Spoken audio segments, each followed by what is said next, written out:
आज इस वीडियो में हम change in profit sharing ratio को समझेंगे। रेशो में क्यों चेंज आता है? रेशो में चेंज आएगा जब हम किसी पार्टनर को ऐड कर रहे हैं या हम अपनी प्रॉफिट शेयरिंग रेशो को चेंज कर रहे हैं या कोई पार्टनर रिटायर हो रहा है। इन तीन केस में हमारी जो प्रॉफिट शेयरिंग रेशो होती है उसमें चेंज आता है और उसी प्रकार से फिर हम ये निकालते हैं कि इसमें क्या सेक्रीफाइसिंग रेशो है, क्या गेनिंग रेशो है। सपोज़ मान लो पहले पार्टनर किसी एक पर्टिकुलर रेशो में बांट रहे थे और उसके बाद वो कहते हैं कि अब हम इस रेशो में बांटेंगे, तो वहाँ पर हम ये निकालेंगे कि क्या चेंज आया है। तो सेक्रीफाइसिंग रेशो निकलेगी ओल्ड माइनस न्यू रेशो, कि पहले हम ओल्ड में इतना बांटे थे, अब न्यू रेशो इतनी हो गई है हमारी, तो हमने कितना हमें जो है नुकसान हुआ, उसमें सेक्रीफाइस हमने कितना अपने हिस्से को छोड़ दिया। इसी प्रकार से जब हम किसी रेशो को चेंज करते हैं, मान लीजिए पहले प्रॉफिट शेयरिंग रेशो को बांट रहे थे हम किसी एक पर्टिकुलर रेशो में, फिर हम इसको चेंज कर देते हैं, तो इस केस में जो है एक पार्टनर को लॉस हो सकता है और दूसरे पार्टनर को प्रॉफिट हो सकता है। ये तो डिपेंड करता है कि वो किस प्रकार से किस रेशो में बांट रहे थे।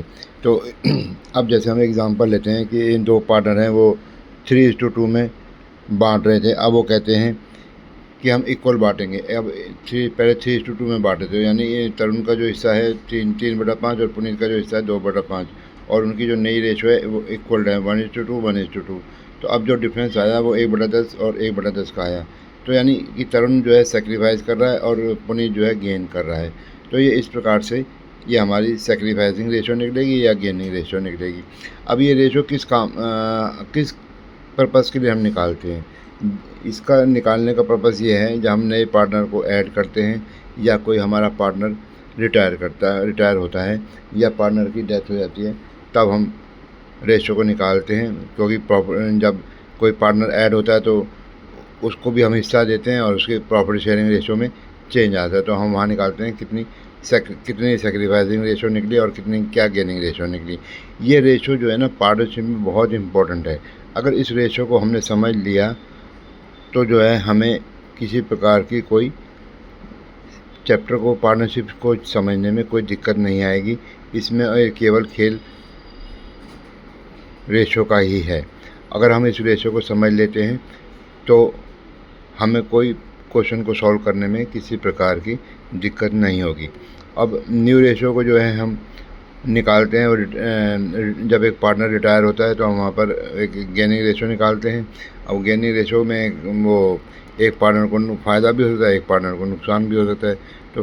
तो ये तो उसी कैलकुलेशन करने के बाद ही पता लगेगा कि क्या फ़ायदा हुआ, क्या नुकसान हुआ।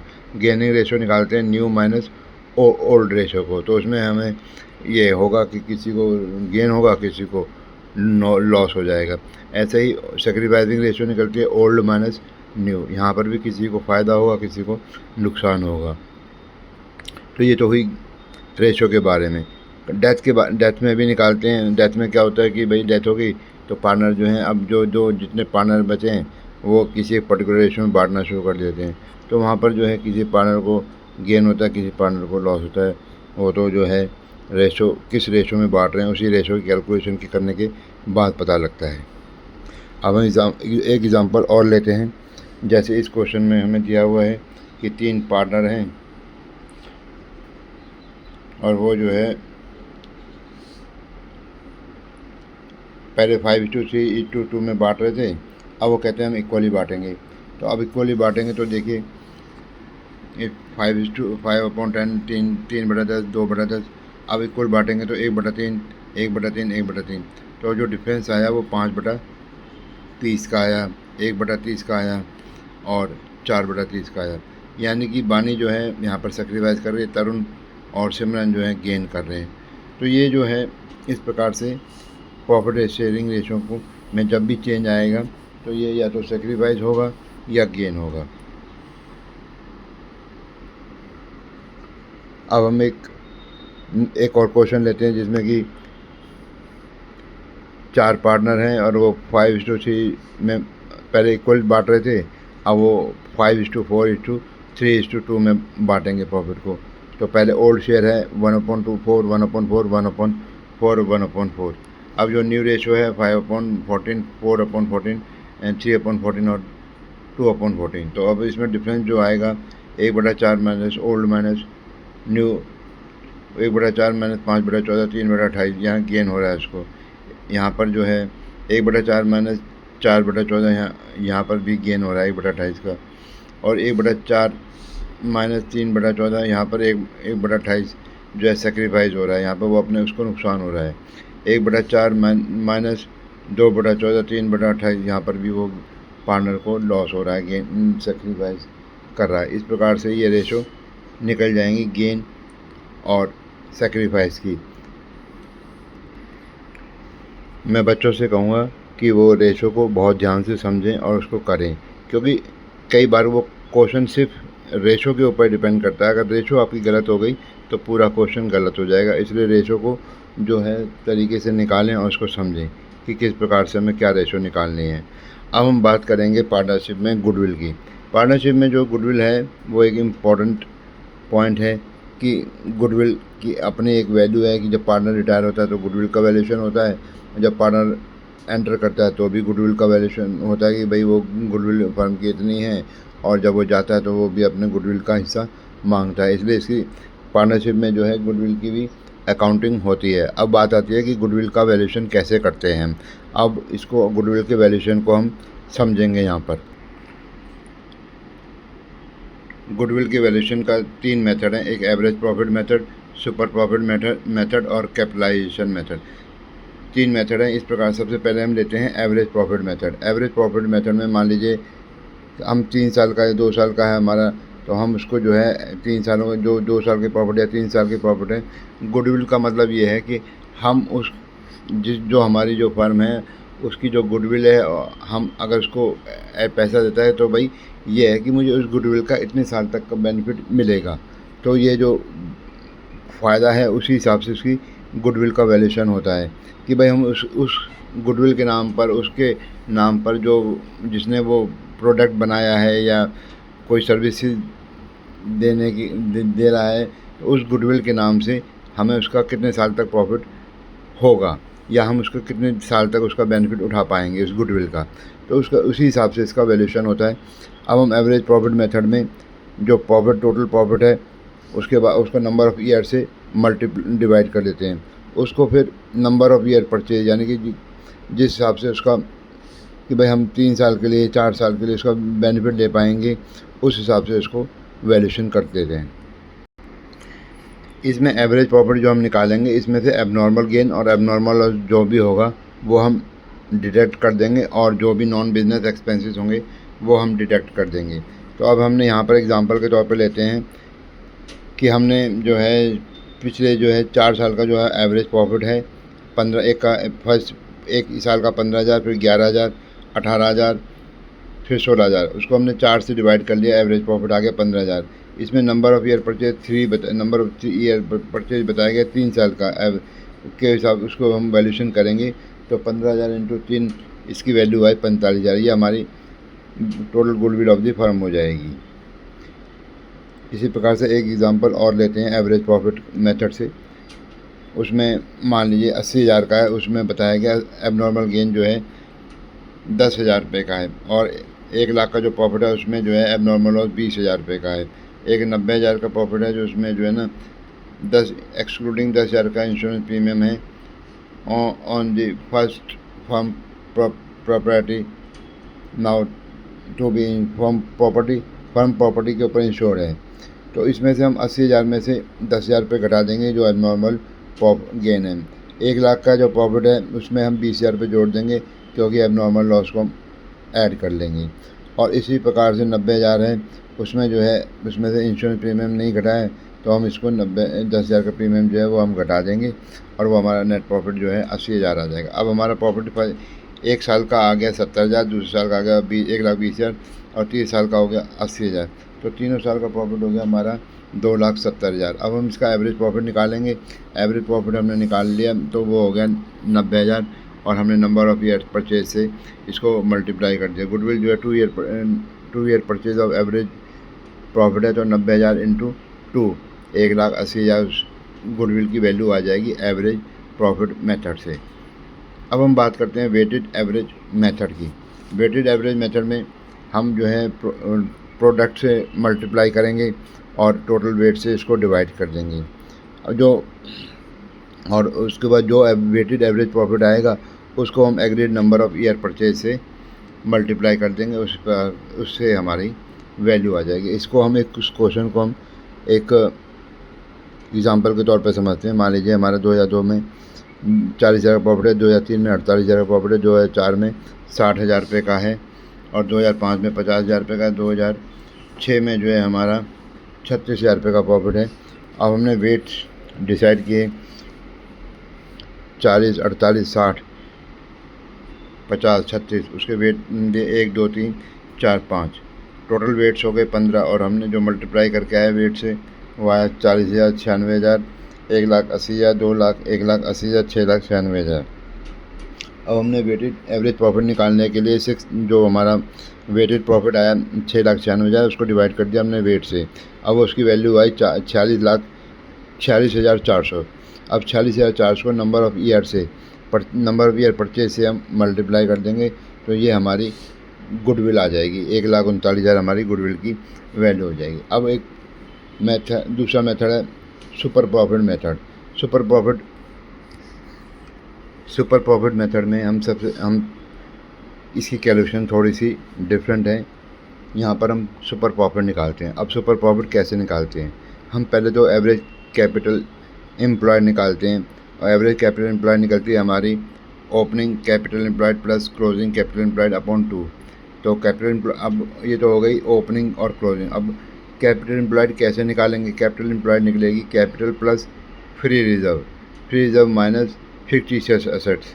तो जो हमारी उसमें से हम लेस कर देंगे, तो जो आएगी वो हमारी कैपिटल एम्प्लॉयड आ जाएगी। उसको बाद हम एवरेज कैपिटल एम्प्लॉयड के बाद जो हमारा नॉर्मल रेट ऑफ रिटर्न होगा उसको मल्टीप्लाई करेंगे, तो हमारा प्रॉफिट आ जाएगा, एक्चुअल एवरेज प्रॉफिट आ जाएगा। उस एक्चुअल प्रॉफिट में से हम नॉर्मल प्रॉफिट होगा वो हम घटा देंगे, तो वो हमारा सुपर प्रॉफिट आ गया। इसका मतलब ये है कि हमें जो प्रॉफिट हो रहा है और जो हमें होना चाहिए, यानी कि जो नॉर्मल होता है जितना, उससे ऊपर चले जाते हैं, तो वो हमारा सुपर प्रॉफिट हो गया। मान लीजिए हम जैसे किसी एक पर्टिकुलर इंडस्ट्री में जो नॉर्मल प्रॉफिट है, मान लीजिए कैपिटल एम्प्लॉयड के ऊपर 3% का है, हमने मान लीजिए 10 लाख के ऊपर 3% का प्रॉफिट है, तो वो 30,000 रुपया हो गया आपका। तो 30,000 का, और उसके ऊपर हमें प्रॉफिट हो जाता है मान लीजिए 50,000 रुपये का, तो वो जो 50,000 का जो प्रॉफिट है, वो उसमें 50,000 में से हम नॉर्मल प्रॉफिट को लेस कर देंगे, और तो वो हमारा सुपर प्रॉफिट आ गया। उस सुपर प्रॉफिट को हम मल्टीप्लाई कर देंगे नंबर ऑफ़ ईयर परचेज से, तो हमारी गुडविल आ जाएगी वो। इस मेथड को हम एक क्वेश्चन के द्वारा समझते हैं। इसमें हमें 3 साल का प्रॉफिट दिया हुआ है, 18,000 का, 20,000 का, 22,000 रुपये का। अब जो capital investment of the firm है जो है वो 60,000 रुपये की है। वो कह रहा है a fair return on the capital having regard to the risk involve is 10%, calculate the value of the goodwill. तो यहाँ पर हमारा एवरेज एक्सपेक्टेड प्रॉफिट आ गया 18 प्लस 20,000 प्लस 22,000 डिवाइड बाई 3, हमारा होगा 20,000 रुपये का। हमारा जो नॉर्मल प्रॉफिट हुआ वो हुआ 60,000 इंटू 10%, वो हो गया हमारे 6,000 रुपये का। तो हमें जो सुपर प्रॉफिट हुआ वो हुआ 20,000 माइनस 6,000, 14,000 के बाद, और जो हमारी जो गुडविल निकलेगी super profit into number of year purchase, तो गुडविल हो जाएगी हमारी 14,000 इंटू 3, 42,000 रुपये। इस प्रकार से इस मेथड से हम गुडविल की वैल्यूएशन कर लेंगे। अब हम एक एग्ज़ाम्पल और लेते हैं। इस क्वेश्चन में हम जो है देखेंगे कि हमें जो है एवरेज प्रॉफिट जो दिया हुआ है वो 54,000 रुपये का है, और जो कैपिटल एम्प्लॉयड है वो एवरेज कैपिटल एम्प्लॉयड 3 लाख रुपये की, और एक्सपेक्टेड रेट ऑफ रिटर्न जो है 10% का है। उसमें यह है रेम्यूनरेशन जो पार्टनर को जाएगा 9,000 रुपये पर मंथ का जाएगा, 9,000 पर एनम का जाएगा। तो हमारा जो एक्सपेक्टेड प्रॉफिट है हमारा जो है वो 54,000 है। इस 54,000 में से हम पार्टनर का रेम्यूनरेशन घटा देंगे जो हमें पे करना पड़ेगा 9,000 रुपये। इसमें से हम जो है एवरेज कैपिटल के ऊपर जो नॉर्मल प्रॉफिट है 3 लाख इंटू 10% वो आ गया हमारा 30,000 रुपये का, तो हम वो घटा देंगे। तो ये टोटल डिडक्शन हो जाएगी 39,000 की। अब 54,000 में से 39,000 गए तो हमारा बचा 15,000 रुपये। तो गुडविल की जो वैल्यूशन है वो 2 ईयर परचेज़ के ऊपर है और सुपर प्रॉफिट। तो हमारी जो वैल्यू गुडविल की जो वैल्यू आएगी 15 इंटू 15,000 इंटू 2, 30,000 रुपये हमारी सुपर प्रॉफिट मेथड के हिसाब से गुडविल की वैल्यू 30,000 रुपये हो जाएगी। अब इस मेथड में capitalisation of profit, capitalisation method में इसका जो गुडविल को हम निकालते हैं 2 तरीके से निकालते हैं। एक तो कैपिटलाइजेशन ऑफ एवरेज प्रॉफिट और capitalisation of super profit. Capitalisation of average profit में हम पहले इसकी जो है टोटल वो वैल्यू ऑफ द फर्म निकाल लेते हैं एवरेज प्रॉफिट के हिसाब से। फिर उसके बाद से हम नेट टेंजिबल एसेट्स निकालते हैं। इन दोनों का जो डिफरेंस होता है वो हमारी गुडविल होती है। अब हम इसको एक एग्जांपल के तौर पे समझते हैं। हमारा प्रॉफिट मान लीजिए 16,000 रुपये का है, तो हम उसको कैपिटलाइज वैल्यू निकालते हैं average profit into 100 upon rate of normal profit, ये इसका फॉर्मूला है। तो 16,000 इंटू 100 डिवाइड बाई 10, तो उसकी जो वैल्यू आएगी वो 1,60,000 रुपये आ जाएगी। अब 1,60,000 रुपये आएगी तो हमारी जो नेट टेंजिबल एसेट्स हैं वो हम देखेंगे।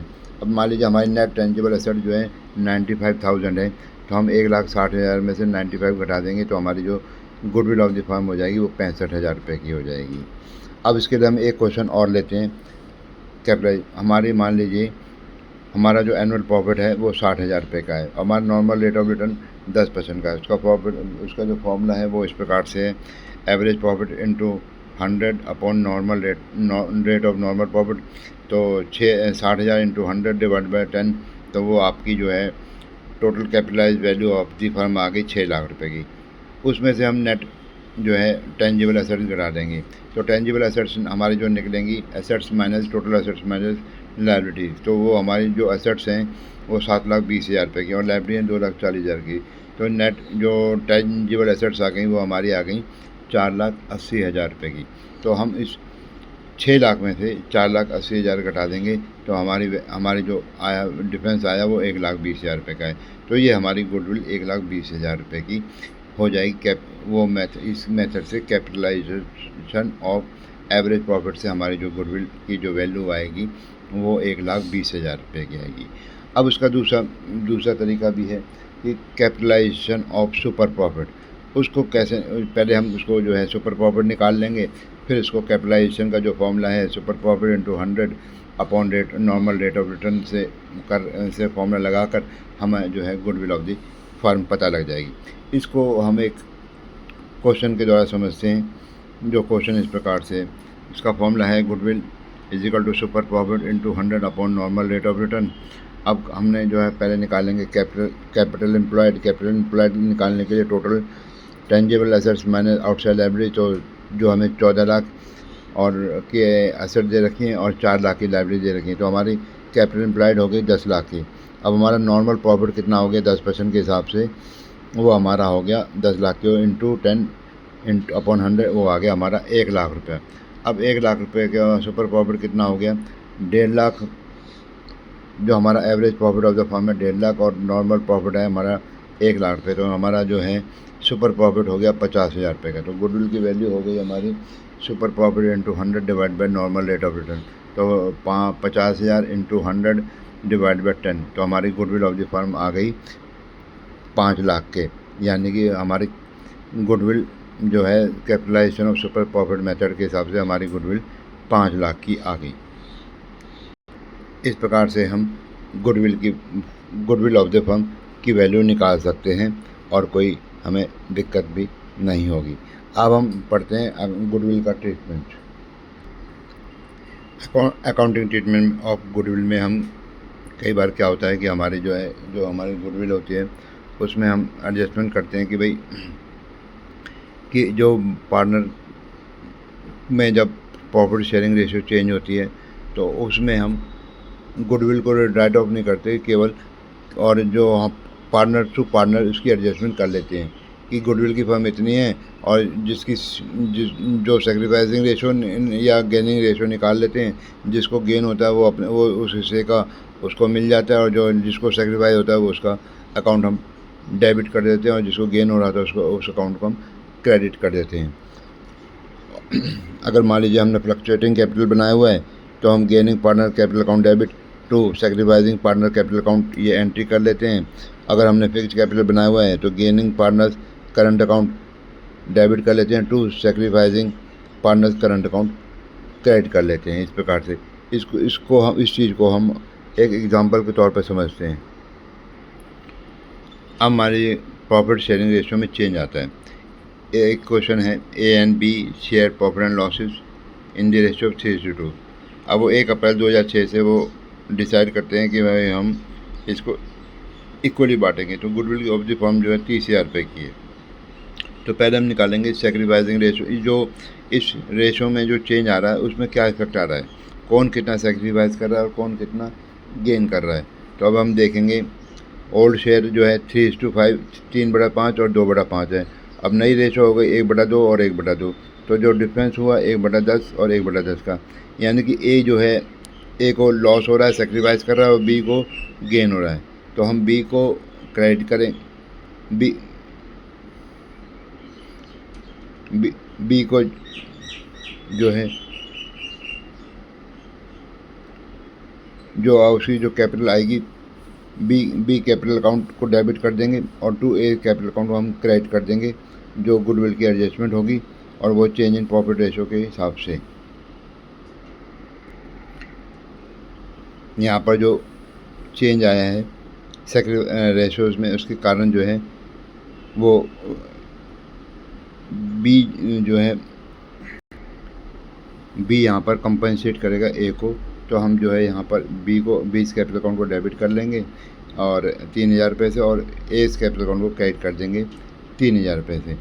तो इस प्रकार से ये एडजस्टमेंट पूरी हो जाएगी। अब मैं एक नया क्वेश्चन लेते हैं जिसमें कि समझाया गया है कि किस प्रकार से ये एंट्री होंगी अगर रेशो में चेंज आता है और उस पर गुडविल का उसके ऊपर क्या फ़र्क आएगा। यहाँ पर हम गुडविल की वैल्यूएशन एवरेज प्रॉफिट के हिसाब से करेंगे। एवरेज प्रॉफिट हमने निकाला यहाँ पर जो दिया हुआ है 30,000, 40,000, 50,000, 60,000, 70,000 डिवाइड बाय 5 ईयर। तो हमारा जो एवरेज प्रॉफिट आया 50,000 रुपये का। गुडविल हमारी हो गई 3 ईयर परचेज के हिसाब से 1.5 लाख रुपये की।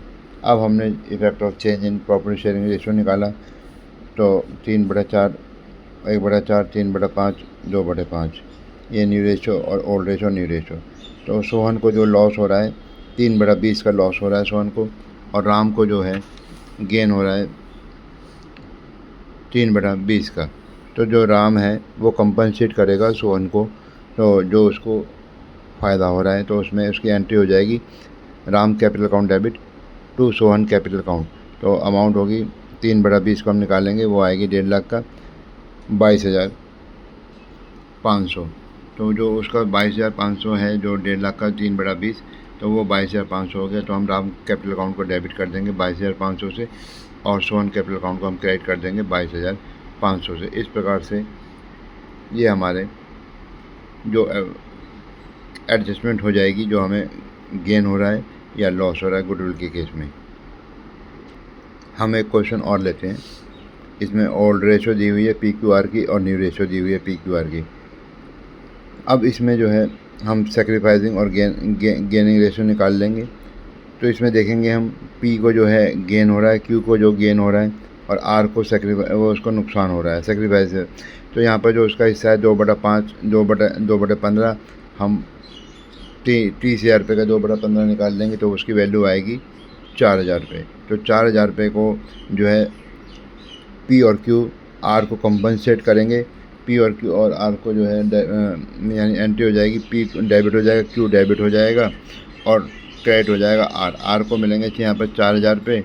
और P और Q जो है इक्वल रेशो में इसको बांटेंगे 2,000 और 2,000, क्योंकि जो उसमें गेन हुआ है 1/15 और 1/15 का जो हुआ है दोनों को, और उसका जो R को जो सेक्रीफाइस हुआ है वो 2/15। तो यानी कि वो P और Q जो है हाफ बांट लेंगे उसके R के हिस्से को और वो उसको कंपनसेट कर देंगे और इस प्रकार से एंट्री हो जाएगी P debit Q debit to R capital account. अब यहाँ पर हम डिस्ट्रीब्यूशन ऑफ एक्यूमुलेटेड प्रॉफिट और रिजर्व को समझेंगे। यहाँ पर जो भी पार्टनरशिप में जब रेशो में चेंज आएगा, जो भी अनडिस्ट्रीब्यूटेड प्रॉफिट होंगे उसको हम पार्टनर में डिवाइड कर देंगे उनके प्रॉफिट शेयरिंग रेशो में, ओल्ड रेशो में। तो उसकी एंट्री हम करेंगे प्रॉफिट एंड लॉस अकाउंट या reserve to partners capital account. तो अगर मान लीजिए वहाँ पर हमें लॉस है तो हम उसको करेंगे पार्टनर कैपिटल अकाउंट को डेबिट कर लेंगे और to profit and loss account अगर कोई रेवेन्यू एक्सपेंडिचर दिए हुए हैं तो वो हम उसको उसी हिसाब से राइट ऑफ कर देंगे ओल्ड रेशो में। अब इसको हम एग्जांपल के तौर पे समझते हैं। मान लीजिए A B C and partner है 3:2:1 में, और वो 1 अप्रैल 2006 को समझते हैं कि वो डिसाइड करते हैं कि वो इक्वली बांटेंगे। तो उस डेट को जो प्रॉफिट है हमारा 1,20,000 का है और एक जनरल रिजर्व में 60,000 रुपये का है। तो हम 1,20,000 को जो है 3:2:1 में ओल्ड रेशो में बांट देंगे, जो 60,000, 40,000 और 20,000 पे आ जाएगा। तो उसकी एंट्री हो जाएगी profit and loss account debit 1,20,000 to A to B to C, 60,000, 40,000, 20,000। और इस प्रकार जनरल रिजर्व में जो हमारा 60,000 पड़ा है वो बढ़ जाएगा general reserve account debit to A's capital account to B's capital account to C's capital account. उसकी एंट्री हो जाएगी एस कैपिटल अकाउंट 30,000 पे, बीस कैपिटल अकाउंट जो है 20,000 पे और सीज कैपिटल अकाउंट क्रेडिट हो जाएगा 10,000 रुपये से। तो इस प्रकार से ये एंट्री हो जाएगी। इसी प्रकार इसको एक क्वेश्चन लेते हैं जिसमें हमें लॉस को जो है डिस्ट्रीब्यूट करना है, और वो इस प्रकार से ये क्वेश्चन है। इसमें हमें 50,000 रुपये का जो लॉस है डेबिट बैलेंस है उसको हम 3:2 में बांट देंगे। 3:2 का मतलब है 5, 30,000 और 20,000। उसकी एंट्री इस प्रकार से हो जाएगी X capital account debit Y's capital account debit to profit loss account 30,000 और 20,000, 50,000 रुपये हो गया। कई बार क्या होता है कि हम जो है किसी पर्टिकुलर अकाउंट को क्लोज़ नहीं करते, जैसे हमने प्रॉफिट लॉस अकाउंट को हमने क्लोज़ नहीं करेंगे, और जो हम उसकी एडजस्टमेंट एंट्री जो हम सेक्रीफाइसिंग और गेनिंग रेशो निकालेंगे, जिसको गेन होगा या लॉस होगा उसी हिसाब से उसकी हम एडजस्टमेंट एंट्री पास कर देते हैं बुक्स ऑफ अकाउंट्स में।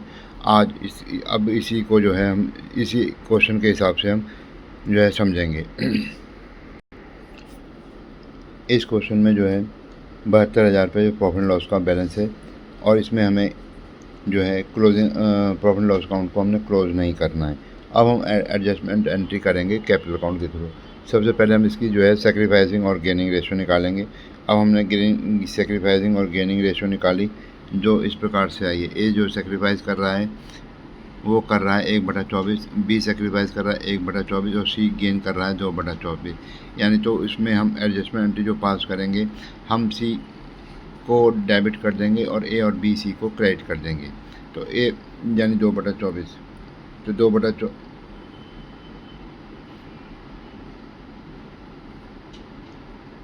2/24 हो गया 6,000 पे, यानी 72,000 का हो गया 6,000 पे। तो हम इसको जो है सी को डेबिट कर देंगे 6,000 रुपये से, और ए को क्रेडिट कर देंगे 3,000 रुपये से, और बी को क्रेडिट कर देंगे 3,000 रुपये से। तो ये हमारा क्वेश्चन जो है इस प्रकार से हो जाएगा। बच्चे ये समझते होंगे कि मैं बहुत किताब से ही इसको समझाने की कोशिश करता हूँ, लेकिन इस चैप्टर को मैं बोर्ड पे करूँ या उस तरीके से समझाऊँ तो चीज़ तो वही निकलेगी। इस प्रकार से मैं एग्ज़ाम्पल के तौर पे आपको किताब के जो क्वेश्चन है उससे समझा रहा हूँ, ताकि जो है आपको जब आप किताब पढ़ेंगे तो आपको वो क्वेश्चन मिलेगा और उसमें आपको समझने में और जल्दी आसानी होगी। इस क्वेश्चन के द्वारा हम जो है हमारी जो प्रॉफिट लॉस का जो एडजस्टमेंट है, गुडविल की जो वैल्यू कम हुई है, जो जनरल रिज़र्व का जो चेंज है उसको हम समझेंगे। इसमें जनरल रिज़र्व जो है हमें 1,20,000 रुपये का दिया हुआ है, और जो है गुडविल में जो वैल्यू में कमी आई है वो है हमारी 50,000 रुपये की। जो गुडविल में जो वैल्यू जो कम हुई है वो हमारी, अब यहाँ पर वो कह रहा है गुडविल की जो वैल्यूशन करनी है हमें 2 लाख रुपये की करनी है। अब हमारी जो बैलेंस शीट में हमें गुडविल दी हुई है 2.5 लाख रुपये की दी हुई है। तो इस प्रकार से ये इस प्रकार की हम एडजस्टमेंट करेंगे कि अब जो एडजस्टमेंट होगी, गुडविल की जो वैल्यू है वो 50,000 रुपये कम हो गई, और जनरल रिजर्व जो है हमारा बैलेंस 1,20,000 रुपये का है वो। तो इसकी जो नेट जो आएगा वो 70,000 का आएगा। अब हम इसको इस तरीके से भी कर सकते हैं कि हम न्यू ओल्ड रेशो में हम उसको क्रेडिट कर दें और न्यू रेशो में हम उसको डेबिट कर दें, तो नेट रिज़ल्ट आ जाएगा। तो हमने ओल्ड रेशो में इसको क्रेडिट कर दिया, उसको एक को मिले 42,000 रुपये, एक को मिले 28,000 रुपये, और न्यू रेशो में हमने उसको डेबिट कर दिया, एक को मिले 28,000, एक को मिले 42,000, तो नेट इफेक्ट आ गया 14,000 रुपये का। तो किसी एक को गेन हो गया और एक को लॉस हो गया। तो हम इसको जो है डार्क कैपिटल अकाउंट को हम डेबिट कर लेंगे और फेयर कैपिटल अकाउंट को हम क्रेडिट कर लेंगे 14,000 से। इस प्रकार से ये गुडविल और जनरल रिजर्व की जो है चेंज इन प्रॉफिट रेशो को हम पास करेंगे, और इससे जो है हमारी जो वैल्यू जो होंगी ना, बुक्स वैल्यू जो चेंज होंगी उस पर भी कोई फ़र्क नहीं पड़ेगा। अब हम समझेंगे revaluation of assets and reassessment of liabilities. ये कब होता है? जब हम एसेट्स का रिवैल्यूएशन करते हैं, जब भी प्रॉफिट में शेयरिंग को हम प्रॉफिट शेयरिंग रेशो में चेंज आता है, तो हम अपने एसेट्स का रिवैल्यूएशन करते हैं, जिससे कि हमारी जो बुक्स अकाउंट्स हैं या हमारा जो बुक एसेट्स की जो वैल्यू है वो उस वैल्यू के ऊपर आ जाएं जिस जो एक्चुअल उसकी वैल्यू है, और जो हमारा उस पर प्रॉफिट या लॉस होगा वो पार्टनर में बढ़ जाता है। इसको हम समझेंगे। उसकी जो एंट्रियाँ होंगी, मान लीजिए हमें किसी एसेट्स की वैल्यू बढ़ गई, तो हम एसेट्स को डेबिट कर देंगे और रिवैल्यूएशन को क्रेडिट कर देंगे, और इसी प्रकार एसेट्स की वैल्यू कम हो गई तो हम रिवैल्यूएशन को डेबिट कर देंगे और एसेट्स अकाउंट को हम क्रेडिट कर देंगे। इसी प्रकार से अगर मान लीजिए लायबिलिटी बढ़ गई है तो हम रिवैल्यूएशन को डेबिट करेंगे और लायबिलिटी को क्रेडिट कर देंगे। अगर लायबिलिटी की जो वैल्यू है वो कम हो गई है तो हम लायबिलिटी को डेबिट करेंगे और रिवैल्यूएशन को क्रेडिट करेंगे। और अगर मान लीजिए कोई अनरिकॉर्डेड लायबिलिटी आती है तो हम रिवैल्यूएशन अकाउंट को डेबिट करेंगे और अनरिकॉर्डेड लायबिलिटी को क्रेडिट कर लेंगे। और इसी प्रकार से कोई अनरिकॉर्डेड एसेट्स आती है तो हम अनरिकॉर्डेड एसेट्स को डेबिट करेंगे और रिवैल्यूएशन अकाउंट को क्रेडिट करेंगे। इन सब चीज़ों में जब हम एक रिवैल्यूएशन अकाउंट बनाएंगे, अगर उसमें प्रॉफिट आता है या लॉस आता है तो वो पार्टनर के अकाउंट में ट्रांसफ़र कर देंगे। इस चीज़ को हम एक क्वेश्चन के द्वारा समझते हैं। हमें एक क्वेश्चन इस प्रकार से दिया हुआ है।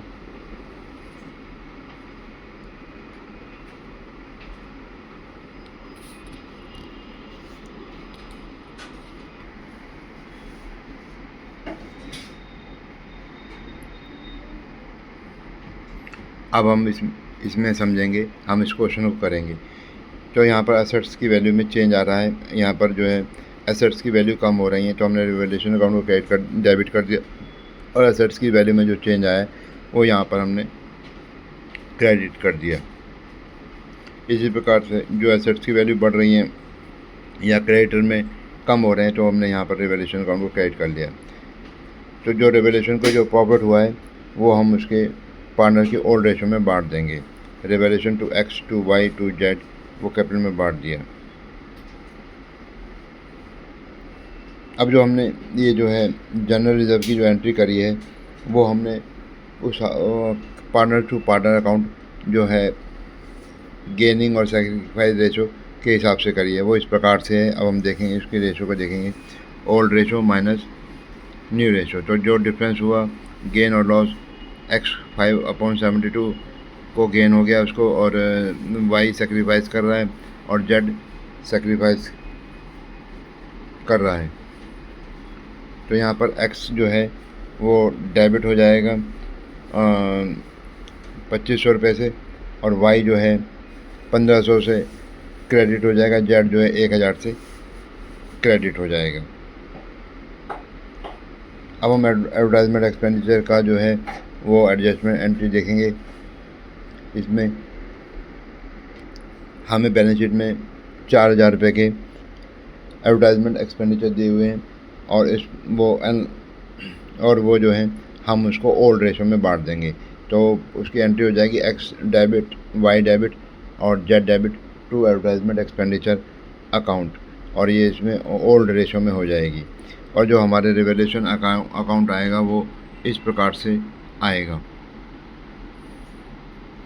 ये बिल्डिंग अकाउंट क्रेडिट साइड में हो जाएगा। सन्ड्री क्रेडिटर जो हमारे रिडक्शन कैपिटल है, वो रिडक्शन इन सन्ड्री क्रेडिटर है, लायबिलिटी है, वो हमारे क्रेडिट हो जाएंगे। और जो हमारे एसेट्स में कम आए हैं वो हमारे यहाँ डेबिट साइड में आ जाएंगे, और जो हमारा आएगा वो प्रॉफिट आएगा वो हमारा उस रेशो में बढ़ जाएगा।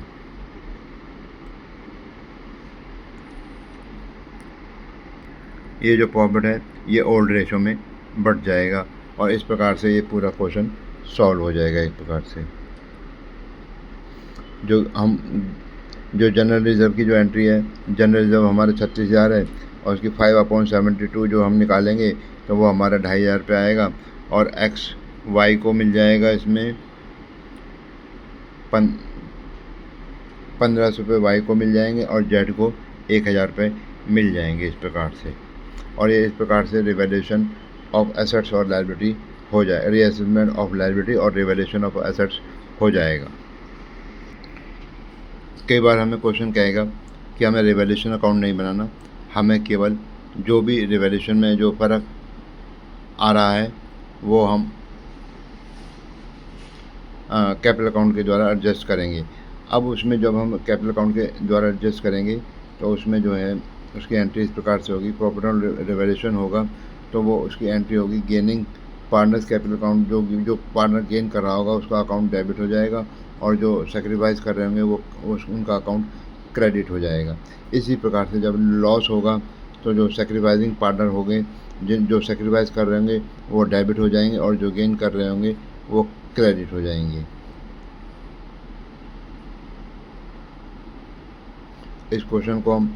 इस चीज़ को हम एक क्वेश्चन के द्वारा समझते हैं। हमारे को वैल्यू दी हुई है, बुक फिगर दी हुई है, रिवाइज फिगर दी हुई है, लैंड बिल्डिंग की 5 लाख, और रिवाइज फिगर भी दी हुई है इस प्रकार से। तो हम निकाल लेंगे हमें कितना लॉस हुआ या कितना प्रॉफिट हुआ। अब हम देखेंगे यहाँ पर जो है नेट इफेक्ट जो है 30,000 का आया है। तो जो 30,000 का नेट इफेक्ट आया है, अब हम इसमें रेशो में क्या चेंज आया है वो उसको देखेंगे। Old ratio minus new ratio, तो कौन जो है सेक्रीफाइस कर रहा है और कौन गेन कर रहा है। यहाँ पर जो है ए सेक्रीफाइस कर रहा है, बी के कैपिटल पर कोई इफेक्ट नहीं आया रेशो के ऊपर, और सी को जो है गेन कर रहा है। तो अगर प्रॉफिट होता है तो उसकी हमें एंट्री जो 3/10 का जो उसे सेक्रीफाइस या गेन हो रहा है उसकी अमाउंट आ जाएगी 9,000 रुपये। तो 9,000 रुपये से तो इसकी एंट्री हो जाएगी, जो गेन कर रहा है वो पार्टनर जो है डेबिट हो जाएगा, और जो सेक्रीफाइस कर रहा है वो क्रेडिट हो जाएगा। तो यहाँ पर गेन जो है सी कर रहा है, तो सी के अकाउंट को हम सी कैपिटल अकाउंट को हम डेबिट कर देंगे 9,000 रुपये से, और एस कैपिटल अकाउंट को हम क्रेडिट कर देंगे 9,000 रुपये से। और इस प्रकार से ये अकाउंट बन जाएंगे, यानी कि बिना एसेट्स की वैल्यू को चेंज किए हमने capital account to capital account ये एडजस्टमेंट कर दी। अब यहाँ पर हम जॉइंट लाइफ पॉलिसी को समझेंगे। ये हमने चैप्टर पार्टनरशिप फंडामेंटल में भी समझा था, लेकिन वहाँ पर एक रेशो नहीं थी कि हम किस रेशो में बांटेंगे या किस रेशो में नहीं बांटेंगे। तो अब इसको हम जॉइंट लाइफ पॉलिसी को यहाँ पर समझेंगे। अगर मान लीजिए जॉइंट लाइफ पॉलिसी को जो अकाउंट बुक्स ऑफ अकाउंट में अपेयर नहीं हो रहा है, और पार्टनर जो है और वो चाहते नहीं हैं कि हम इसको किताब में शो करें, तो हम इसको कैसे करेंगे। तो उसका जो है दो तरीके से एंट्री हो सकती है। पहले तो हम जॉइंट लाइफ पॉलिसी को डेबिट करेंगे to all partner capital account में, और वो ओल्ड रेशो में होगी। फिर हम जो है जॉइंट लाइफ पॉलिसी जो है सरेंडर वैल्यू से, इसकी जो वैल्यू आएगी वो सरेंडर वैल्यू होगी, और फिर हम ऑल पार्टनर कैपिटल अकाउंट को डेबिट करेंगे टू जॉइंट लाइफ पॉलिसी, वो होगी न्यू रेशो में। यानी कि पहले एंट्री ओल्ड रेशो में और दूसरी एंट्री न्यू रेशो में, यानी कि joint life policy account debit to all partners capital account old ratio में, और all partner capital account debit to joint life policy वो न्यू रेशो में। और इसका अल्टरनेट हम एक एंट्री भी कर सकते हैं, हम उसको जो गेनिंग पार्टनर है उसको उसके अकाउंट को डेबिट कर देंगे, और जो सेक्रीफाइसिंग पार्टनर हैं उनको हम क्रेडिट कर देंगे। तो भी हमारा हम उस यहाँ पर जो है सरेंडर वैल्यू से ही इसकी एंट्री करेंगे, और ये हमारी एंट्री हो जाएगी। अब हम आते हैं, जब हम जॉइंट लाइफ पॉलिसी को बुक्स अकाउंट्स में नहीं अपेयर हो रही है, तो हम उसकी एंट्री करेंगे joint life policy to all partners account old ratio में एंट्री हो जाएगी, जो सरेंडर वैल्यू आ रही होगी। और जो है व्हेन जो है जॉइंट लाइफ पॉलिसी जो है किताबों में एंटर नहीं हो रही है, और जो है तो उसकी एंट्री जो है वो सभी के अकाउंट में ऑलरेडी एडजस्टेड हो गई होगी, और उस प्रकार से उसको दोबारा एंट्री करने की ज़रूरत नहीं पड़ेगी हमें। एक केस हम चौथा केस लेते हैं जिसमें जॉइंट लाइफ पॉलिसी जो है वो बुक्स अकाउंट में अपीयर हो रही है, और पार्टनर डिसाइड करते हैं कि हम उसको जॉइंट लाइफ पॉलिसी को किताबों में नहीं दिखाना है। तो हम उसकी एंट्री कर देंगे all partner capital account debit to joint life policy. जो यहाँ पर जो होगी सरेंडर वैल्यू से ही इसकी एंट्री होगी, और जो भी इस अमाउंट डिस्ट्रीब्यूट होगा वो न्यू रेशो में डिस्ट्रीब्यूट होगा। अब फिफ्थ केस है जब जॉइंट लाइफ पॉलिसी और जॉइंट लाइफ पॉलिसी रिजर्व जो है बुक्स अकाउंट्स में अपीयर हो रहा है। तो हम उसकी एंट्री करेंगे joint life policy reserve account to all partners account capital account में एंट्री हो जाएगी, और वो एंट्री होगी सरेंडर वैल्यू से, और इसको हम ओल्ड रेशो में बांटेंगे। अब सिक्स जो है केस है वो ये है कि भाई जब हम जॉइंट लाइफ पॉलिसी और जॉइंट लाइफ पॉलिसी रिजर्व जो है हमारे बुक्स अकाउंट्स में अपीयर हो रहा है, और पार्टनर डिसाइड करते हैं कि उसको हमने बुक्स अकाउंट्स में नहीं दिखाना। तो हम क्या करेंगे, उसको जॉइंट लाइफ पॉलिसी रिजर्व को डेबिट करेंगे टू जॉइंट लाइफ पॉलिसी में, और वो होगा हमारा सरेंडर वैल्यू से, और जो गेनिंग पार्टनर है वो डेबिट हो जाएगा, और जो सेक्रीफाइसिंग पार्टनर है वो क्रेडिट हो जाएंगे। एंट्री हो जाएगी gaining partners capital account debit to sacrificing partners capital account. तो इस प्रकार से ये हमारे जो हम इसको सरेंडर वैल्यू की जो होगी जॉइंट लाइफ पॉलिसी की, वो हम पार्टनर कैपिटल अकाउंट के द्वारा एडजस्ट कर देंगे। हम जॉइंट लाइफ पॉलिसी को एक एग्जांपल के द्वारा समझेंगे।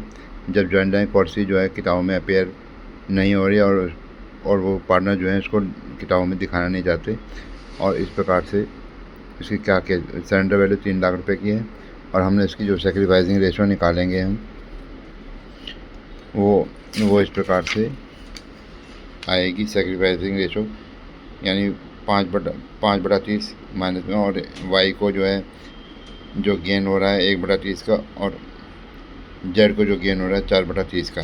इसकी एंट्री इस प्रकार से हो जाएगी है वाई डेबिट हो जाएगा, जेड डेबिट हो जाएगा टू एक्स कैपिटल अकाउंट। तो वाई अकाउंट डेबिट 10,000 रुपये से, और जेड कैपिटल अकाउंट 40,000 रुपये से, और टू एक्स कैपिटल अकाउंट 50,000 रुपये से। इस प्रकार से ये एंट्री हो जाएगी। इसमें हम इस प्रकार से भी एंट्री कर सकते हैं कि पहले जॉइंट लाइफ पॉलिसी को तीनों पार्टनर में हम उनके ओल्ड रेशो में बांट देंगे, और उसके बाद जो है तीनों पार्टनर को हम डेबिट कर देंगे जॉइंट लाइफ पॉलिसी में, और जॉइंट लाइफ पॉलिसी को क्रेडिट कर देंगे न्यू रेशो में। तो इस प्रकार से नेट रिज़ल्ट सेम ही आएगा।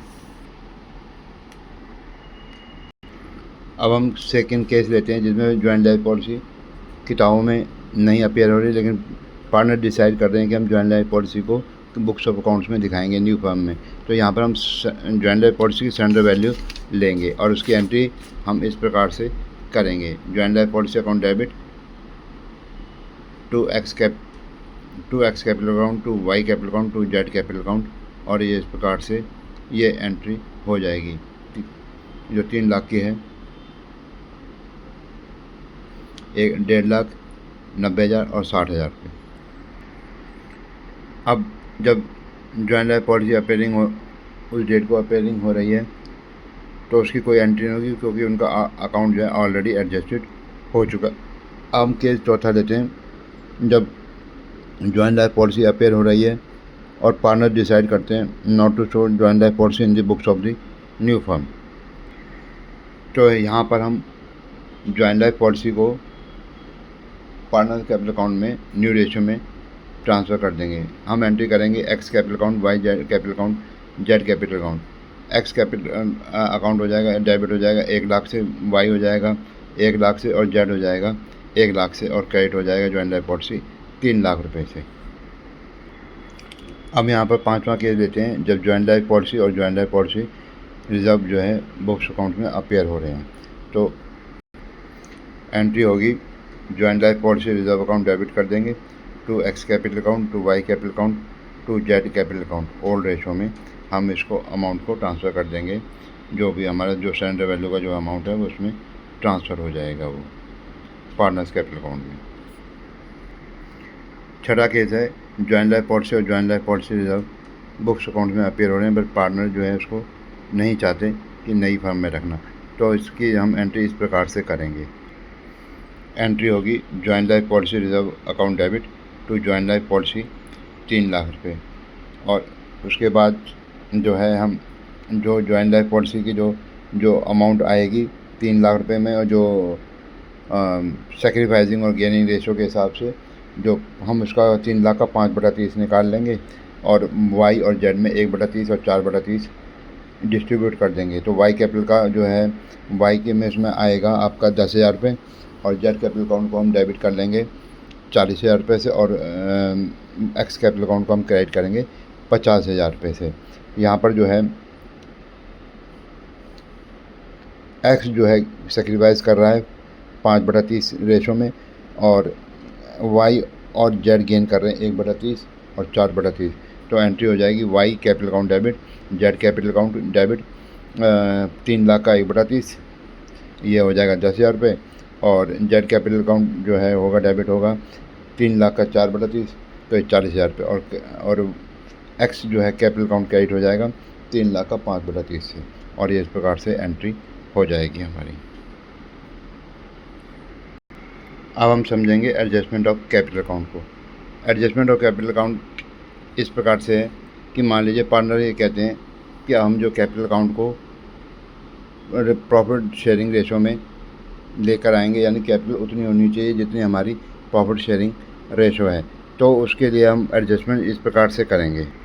तो एडजस्टमेंट ऑफ कैपिटल अकाउंट निकालने के लिए सबसे पहले तो हम ओल्ड पार्टनर की जो कैपिटल है उसमें जितनी भी एडजस्टमेंट होनी है वो सारी हम एडजस्टमेंट कर देंगे। जो ओल्ड कैपिटल है उसमें जितने भी एडजस्टमेंट होनी है वो एडजस्टमेंट कर देंगे।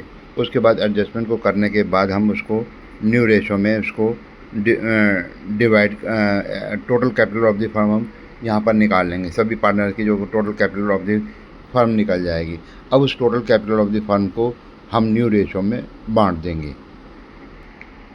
तो न्यू कैपिटल में बांटने के बाद जो कैपिटल अकाउंट आएगा, यदि मान लीजिए एक पार्टनर की कैपिटल है 1 लाख रुपये, और उसकी नई रेशो के हिसाब से जो कैपिटल अकाउंट आती है 80,000 रुपये, तो यानी कि अभी उसकी जो कैपिटल है वो 20,000 रुपये सरप्लस चल रही है, तो वो उस पार्टनर को हम 20,000 रुपये दे देंगे। अगर किसी की कैपिटल है 60,000 रुपये और उसकी कैपिटल निकल कर आती है 80,000 रुपये, तो यानी इसकी कैपिटल शॉर्ट है 20,000 रुपये, तो हम उसे 20,000 रुपये मंगा लेंगे।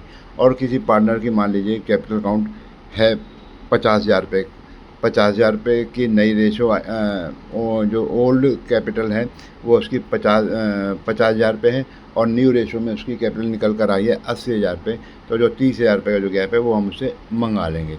तो ये इस प्रकार से उसकी एडजस्टमेंट एंट्रियाँ हो जाएगी, और न्यू कैपिटल जो है न्यू रेशो में एडजस्ट हो जाएगी। एक एग्जांपल के द्वारा हम एडजस्टेड कैपिटल अकाउंट को समझते हैं। अब मान लीजिए हमारी जो है जो टोटल हम जो फर्म की जो कैपिटल होगी 69, 59 एंड 22,000, तो टोटल कैपिटल हो गई 1.5 लाख की। तो अब जो न्यू कैपिटल हुई हमारी वो 1.5 लाख की हो गई। अब जो हम न्यू कैपिटल निकालेंगे वो हम न्यू रेशो में निकाल लेंगे 2:3:5, यानी कि 2/10, 3/10 और 5/10। तो ये हमारी की जो कैपिटल है वो निकली 30,000, 45,000, 75,000 रुपये। तो अब ये जो कैपिटल है एक्स की कैपिटल है 69,000, वाई की कैपिटल है 59,000, और जेड की कैपिटल है 22,000। तो अब यहाँ पर न्यू कैपिटल हो गई 30,000 रुपये, यानी कि जो 69,000 है उसको हम 30,000 में घटाएंगे, 39,000 की जो है सरप्लस हो गई एक्स की कैपिटल। ऐसे ही वाई की कैपिटल जो है नई जो आई है कैपिटल आई है 45,000 की आई है, पुरानी है 59,000 की, तो उसकी सरप्लस कैपिटल हो गई 14,000 रुपये की। ऐसे ही जेड की जो कैपिटल है वो 75,000 की है, और उस 75,000 की न्यू कैपिटल है और उसकी जो कैपिटल है 22,000 रुपये की है और उसको जो शॉर्टेज हुई है 53,000 रुपये की। तो वो जो है 53,000 रुपये लेकर आएगा। तो हम उसकी एंट्री करेंगे, एक्स को डेबिट कर देंगे 39,000 से और वाई को डेबिट कर देंगे 14,000 से और टोटल कैश जो उसको दिया जाएगा पार्टनर को 53,000 का और जेड लेकर आएगा 53,000। तो cash account debit to Z, capital account 53,000। ये इस प्रकार से ये जो चैप्टर है पूरा होता है change in profit sharing ratio का। इसमें मैं कुछ चीज़ मेरे से रह गई हो या मैंने कम एक्सप्लेन करी हो तो मुझे स्टूडेंट जो हैं वो कमेंट करके बता दें ताकि मैं और वीडियो डाल सकूं। यदि मेरी इस वीडियो में किसी प्रकार की समझाने में या समझाने के तरीके में कमी है तो भी स्टूडेंट कमेंट के रूप में मुझे बताएं ताकि मैं और अच्छे ढंग से वीडियो को डाल सकूं और बच्चों को अधिक से अधिक चीज़ें समझ में आएं। इस वीडियो में इतना ही।